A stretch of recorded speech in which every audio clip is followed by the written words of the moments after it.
That's really nice. Thank you. I'm so happy to be here, and we came very early, actually, and I got to know more about Coolidge Corner, and I understand why my husband is so happy to be back here, where he spent a lot of his time as a child. And we had coffee, and I spilled a lot on me, so I'm a real Coolidge Corner person right now. I think Ingmar Bergman would have been tremendously happy to know that he's now played all over the world, and it's not his films, it's people who have made operas, ballets, theater things from his films and from his writing. And he always wished to be a writer, and if he knows it wherever he is now, I think he would have felt very, very proud. And he also has people like me traveling around and talking about him, and I'm not so sure how happy he would be about that. And you will know maybe after we see the movie too. And this movie is with Ingrid Bergman, and the two of them had difficulties because she asked him, what do you mean with this, what you have been writing? And writers don't like to be asked that question. You know, it's somebody said on TV yesterday that men get very tired of when they are tired, and the wife is saying, what are you thinking about now? And I didn't know that. I thought it was only me, but obviously it's a lot of people. Something happened with me with this movie. I was 40 years old when I did it, and I defended my person tremendously, and I believed tremendously in her. And I went to an event like half a year ago, and I listened to one of her long speeches, and suddenly I wondered, is she telling the truth? And that is so interesting to know, if you are an actor, and maybe even for other people, to know that you can give all your reality and your truthfulness to a long, long speech. And when you hear it again, 20, 30, 40 years later, you think, maybe she is lying all the time. And I do not know, and I never asked Ingmar, but you watch, and we can also talk about that later. I would have loved to see the movie with you, but I say, like I know Ingmar always said, you know, I would worry because maybe some of you are coughing, and I would wonder why he's coughing, he's bored, or get up because you need to go, and oh God, they're leaving it, and so. And Ingmar used to say, and I'm saying the same, even if there was a cat sitting here, he would wonder, is there something of interest to a cat in this movie? So I am leaving, and I look tremendously forward to see you all in a little while. Thank you. Thank you.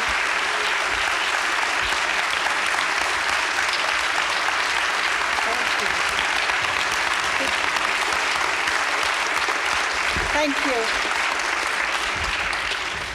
Thank you. That is wonderful to see. I have not seen that happen before. You haven't? I haven't. It is a privilege to have you here with us. I was just saying that it would be interesting if we all had heart monitors to see where our blood pressures are right now. I know where mine is. Let's just continue the conversation that you started. As you were introducing the film, you question her truth. Yes, to the story belongs that when Ingrid Bergman and I got the script, both of us questioned why a woman who did her career, why that would be such a bad woman. And Ingmar said, well, you cannot change the words at all, but you are actresses, so whatever way you say the words, that should come from your heart, from your reality. And then this happened that I knew not to question his words, but Ingrid Bergman did not know that. And already at the first reading where we were sitting, she would stop very often and she would say, "But why are you writing it like that? No woman like I am, for example, would talk like that." And you know, when that reading was over, he asked everybody to leave, and I stayed, and he was crying because nobody had ever questioned his words. And that I can understand. If you are a writer, you don't like to be questioned for the words. But she continued. But I used to sit there and watch her and listen, and I felt so proud to be a woman, that there was somebody who really would stand up and say, "But this is what a woman feels. I would like to do it differently." And then came the crisis in the middle of the movie, where I had this long outburst of anger to my mother.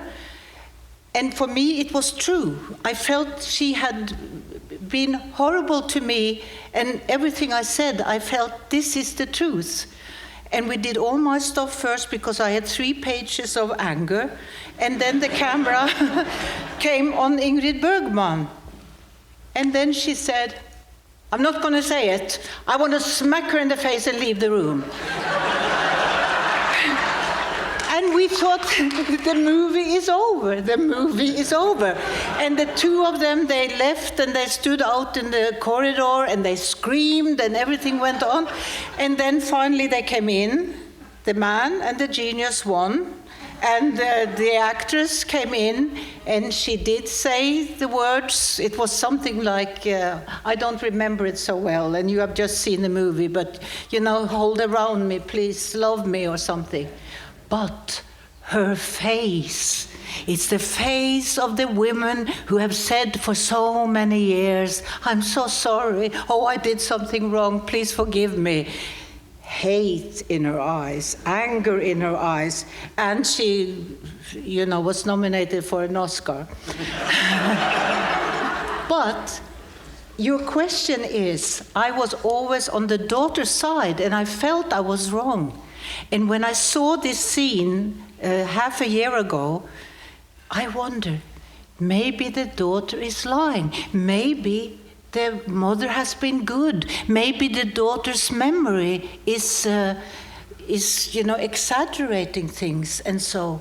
And I thought, here I, as an actress, I'm playing a part, and I never asked Ingmar because I believed everything she said.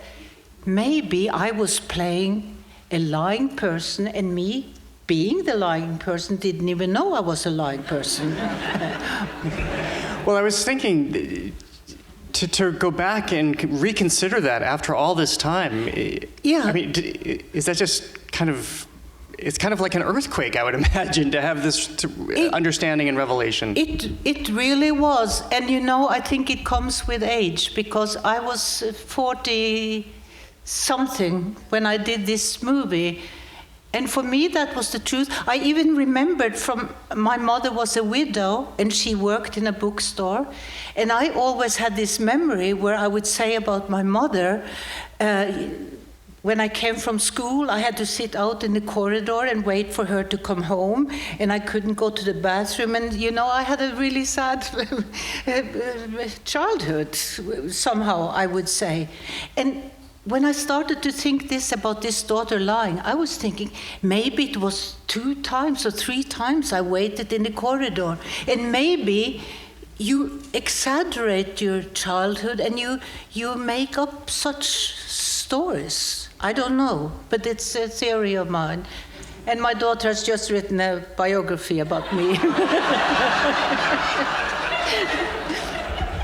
Your daughter, whom we see in the film, if people don't realize. Yes. She plays the younger you. Yes, but she's not an actress. She wouldn't want me to even say that. She's a wonderful, wonderful writer. She's written 6 books, and the last book is coming out in the United States after Christmas. And she's an incredible writer. And we just have different memories at times, but I think that is very normal.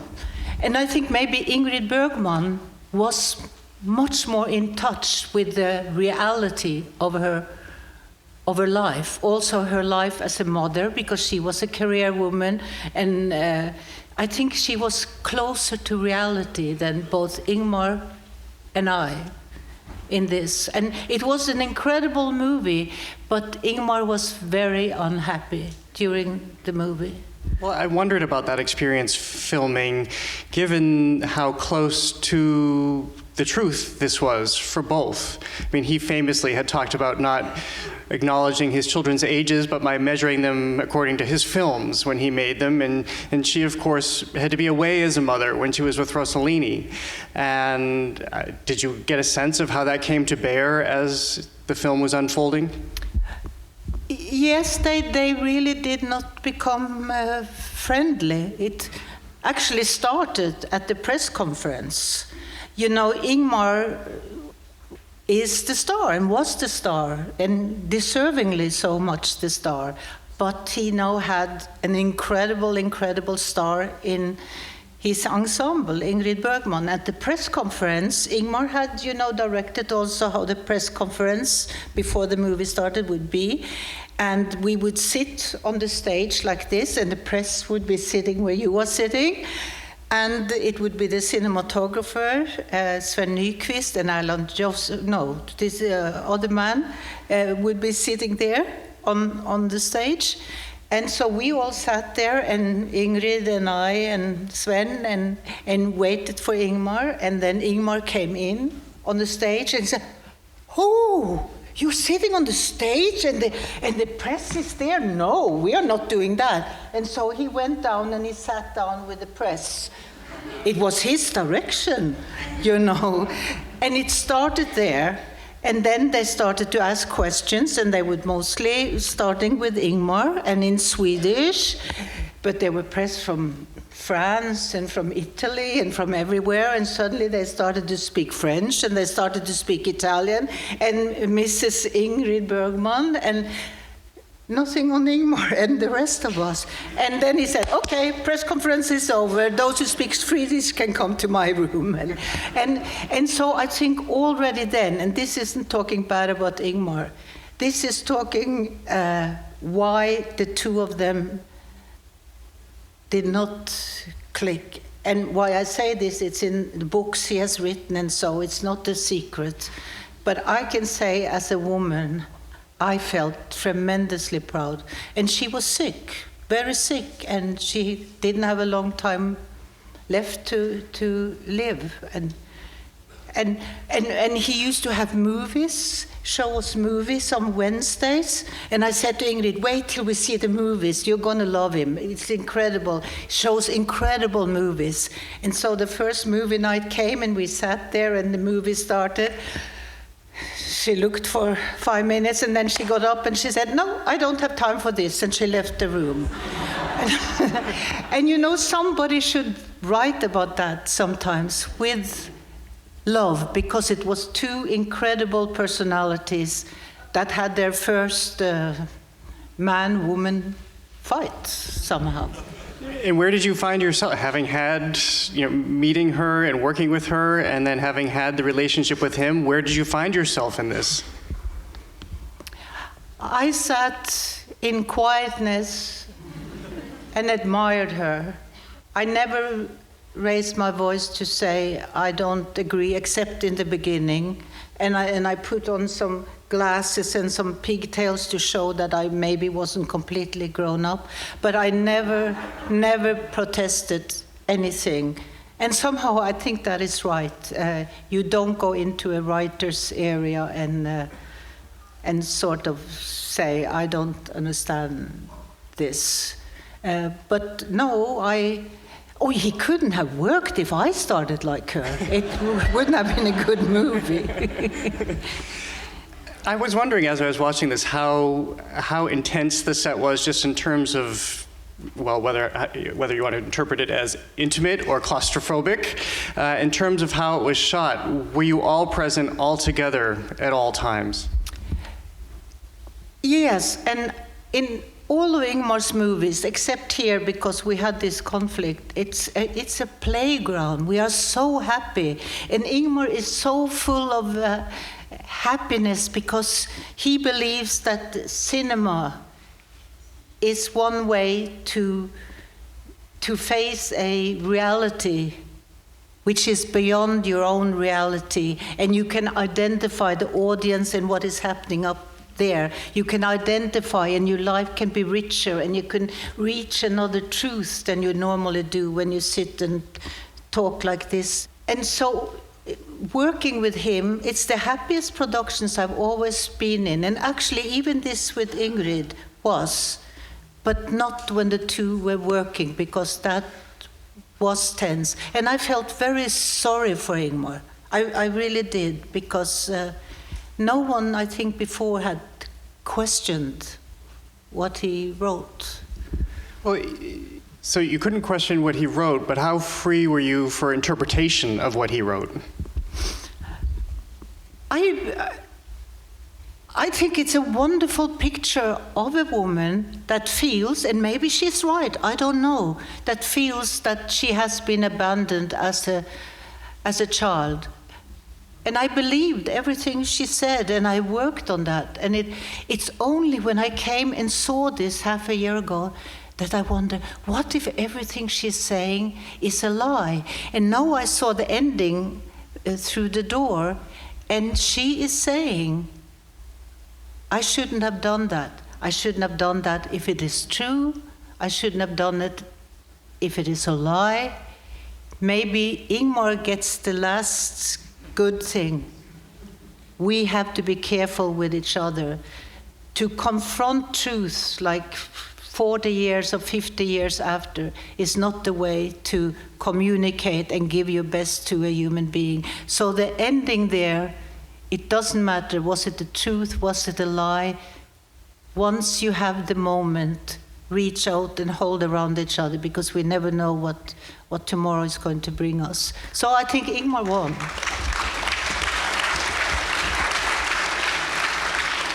I've been thinking a lot. I think I heard you say earlier this year at another screening marking the centennial that he was making movies for the everyday, not thinking what they would be decades hence.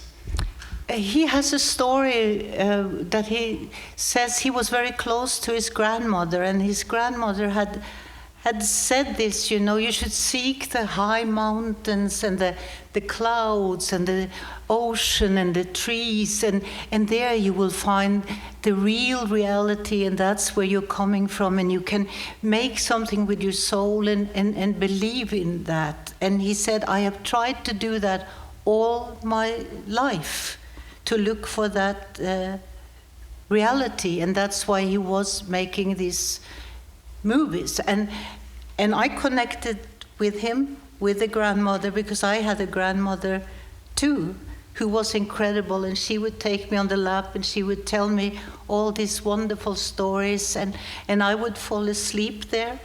And here in the nape of her neck, she had this wonderful smell. And when I grew up, I was always looking for this smell, but I never experienced it. And Kathy, when she introduced me here, she said, you know, I'd written one biography. I've actually written two. The second one is called Choice, and it has to do with my grandmother. Because I was on a travel, and I came to Macau, which is an island outside of Hong Kong. And it was at the time when the Vietnamese were escaping from Vietnam, and they came with boats, and they were all there prisoners or in refugee camps in Macau. And I came there, and part of that was fenced off, and it said leprosy. So I didn't want to go in. And there was a Catholic monk there, and you know, he looked at me and he pushed me in. So I came there, and there just by the fence was a woman, and her face was eaten up very badly, and her hands, and she was crying, you know, like a little baby. And I didn't want to bend down and do anything, and the the priest was still standing there, and he pushed me again. And so I had to bend down and hold around her. And she stopped crying, like a little baby. She made that sigh, and there, in the nape of her neck, was my grandmother's smell.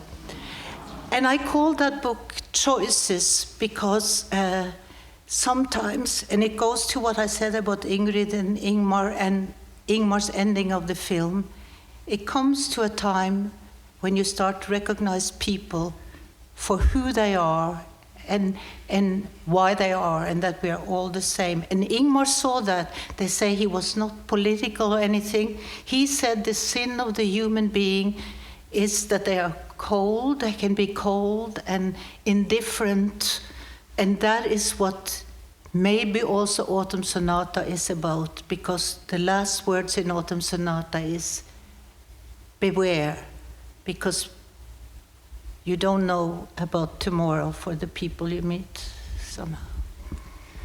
One of the questions I really like to ask actors, because I get wildly different answers, is how much that character lived with you, or did she? Were you able to just leave at the end of the day? Yeah, I do that. We are different actors. Some actors are fantastic, and their character act is Stanislavski, and you can't even recognize them, or they have a lot of makeup, or they are just incredible and different from part to part. But the way I'm an actress, and a lot of people are like me, they use something that they recognize in their soul, and you become just a sieve for whatever is coming out. I believe the words I'm given, and I somehow want to find it within myself, and it happens. There was a movie that Ingmar made called The Passion of Anna, and they had a very long close-up of me at that time. It was the longest, almost, it was 8-9 minutes. And I have told my husband, I lived such a beautiful life when I was married before you, and I was loved and everything. And there Ingmar said, you were lying all the time. And I didn't believe him then, but I didn't say it, of course. But he said this, and I watched that close-up, and it's very strange. I knew she was lying, but I didn't really believe in it. But in that close-up, I start to blush, and my eyes go red, and you can see so clearly that she is lying. So for an actress, my kind of actress, those things are possible if you use even experience you don't have. And most of us have most experience, at least in our head, Do you remember what you were using, or thinking back to the scene where she's playing, where Charlotte is playing the piano, another long shot, you're just watching you, no words in that case. Yeah, I love that scene. And that I recognize so much for myself. When you really want to show somebody, I can manage this, I can do this, and you do it. And then they smile afterwards, and they say, that's nice. No, I will really show you how it should be. And it's acting, but it's also using, in a great degree, your own experience. You, of course, have gone on to direct, to acclaim. In what way has he informed your work? Or have you worked to break away from what you may have experienced with him? No, because, as I say, he does look for the truth, and he looks for a reality beyond our own reality. I've learned more from bad directors, the ones that tell you everything you're thinking before you say it, and how fast your heart goes and all of those things. And by the time you're supposed to do it, you only have his stupid words in your head, and not that. No, what I learned from Ingmar, first of all, that he was an incredible director, because he gave you the atmosphere, and he gave you the words that you obviously can interpret in different ways, and he gave you trust. I knew I was trusted, and I knew that what I came with would be something that was seen by him and listened by him. It's like you are with somebody you really love, and they look in your eyes and you see each other. And that's how working with him was incredible. I've only had one director in films that were as good as he was, and that's Jan Troell, who did The Emigrants and the New Land, which is a great movie, and it's also about immigrants from Sweden coming to United States to find a new life 150 years ago. You can find it on Criterion, is that? Oh, Criterion, yes. Yeah, and in a new whatever they've done with it, but it looks very, very, very good. Do you have a preference for acting versus directing? I love directing very much, but I have this, like the lady at the piano, I get very scared. Like the actress with Ingrid Bergman, I don't always come out with... So sometimes, the first film I made when I was a director was called Sophia. And I spent the whole week, saying to the photographer, I'm going to get coffee now, shall I get something for you? And so I wasted a lot of time. And Ingmar used to say that, beware of that. You have to get rid of that. And I think my best experience job was with Kate Blanchett in the theater. Because, she was incredible. And in Streetcar Named Desire that we did in Australia, and we did it in New York, because I could then tell stories, and I had a lot of stories, and she would listen and she would recognize. And then on the stage during the rehearsals, she would somehow do the stories and put it into her acting. We had a fantastic time together, and that was storytelling to each other. That was connecting to each other. E.M. Forster says the most important thing in the world is to connect, and with warmth and so. And that's what Ingmar did. And you will find in so many of his movies, like The Seventh Seal, that everybody talks about because the visuals are so great, and the Count, Max von Sydow, is playing chess with death, and people remember these visuals. But also, if you listen to the words, the Count knows he's going to die because he's playing chess with death, and he feels that my heart is empty, because I never cared about another human being, or I never did anything for another human being, and I could just as well die, although I wish I could just live a little longer so I could do one selfless act and then die. And he was allowed by Death, who couldn't answer his questions, to live a little longer. And he did one selfless deed, and he felt that his life had a purpose. It wasn't this cold heart anymore. It's so beautiful. And to say that this man, Ingmar Bergman, doesn't understand the world he was living in, he really did. And he made another movie called The Shame, about war. And it's not like these big war movies, with all kinds of explosions and so. It shows what happens to the people. The people you see in the beginning, they are loving, a beautiful couple, love each other, everything. And the longer the war is happening, and the less they understand of why the war is, the more they stop being the human beings they are, and they become fragile and angry and evil, and in the end they don't even care for each other. It's an incredible war movie, which he made almost 50 years ago. As we consider him in this centennial, and we consider the times that we exist in right now, where it's we always need connection, of course, but it feels so that we so desperately need it now. Do you see a different kind of appreciation for the work that you've just described and how he tried to foster that connection and show us that connection, and feel that it might prompt something, at least cinematically, for filmmakers who are looking back at his work? I think it will, because his words will be more important, and because his words are now translated into so many other fields, like AUTUMN SONATA, which you just saw. That's an opera. Can you imagine the anger is sung?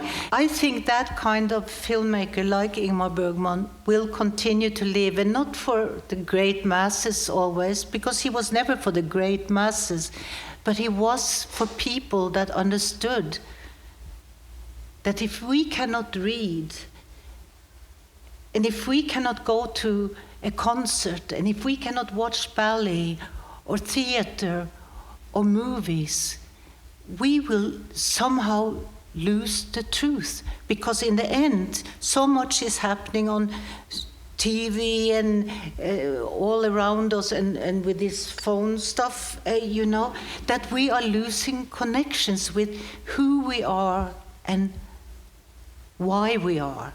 And we can only do that person to person.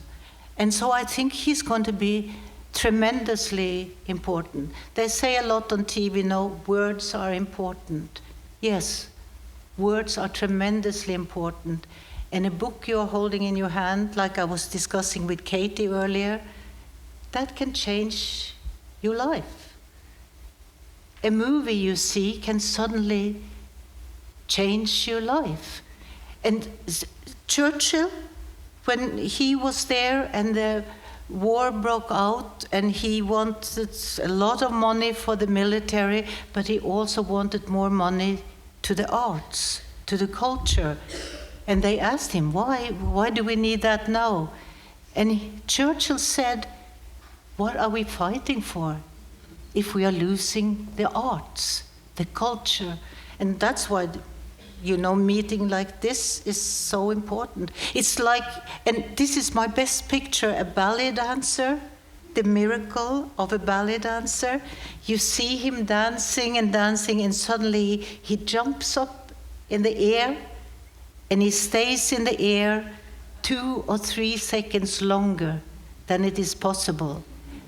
That is what art is. And that is what happens within me and you. And so when art reaches us, we are part of this, clouds and the woodens and the mountains that Ingmar talked about from our childhood. Everything is possible. Reality besides under the reality. Well, Liv Ullmann,